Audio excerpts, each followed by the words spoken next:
This is The Candidate. I'm Jeff Stein with today's Iowa Politics Report.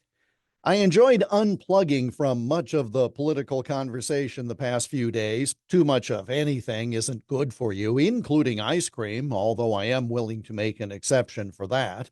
But I did see that Kamala Harris has already won the remote vote of convention delegates to clinch her party's presidential nomination. The voting ends today, but apparently with no opposition, you can get enough delegate votes quickly. And I see that some Republicans continue to point out, correctly, that she is the Democrat nominee without running in a single primary or caucus ever. She bailed on the Iowa caucuses before calendar year 2020 even began, and of course was not on any ballot this year. But it's time to put that point to the sideline because obviously Democrats didn't care as a party, and polls show Democrats are quite willing to vote for her. And it's not a winning issue with independents and swing voters who will be needed in November. Doesn't matter how she got there. It's a Harris versus Trump race, or Harris versus Trump versus Kennedy in some states.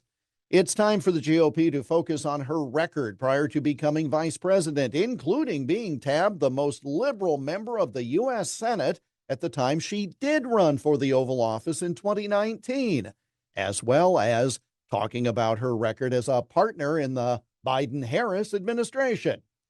Actually talking about issues, past stances, track records, that's what voters are truly looking for as they cast a vote for the next 4 years.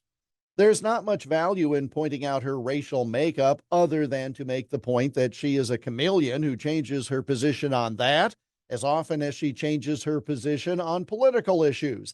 And if you're willing to change your identity just to win votes, how in the world are you going to govern? But again, it's better to make the case on issues, flip-flops, and plans for governing. The voting public is smart enough to take it, a real choice based on issues. If only candidates on both sides will talk about those issues, as opposed to talking about personalities. And that's the Iowa Politics Report for Monday, August 5 on Twitter, Instagram, Getter, Threads, and Truth Social at Iowa Politics. I'm Jeff Stein on News Talk 1540 KXEL.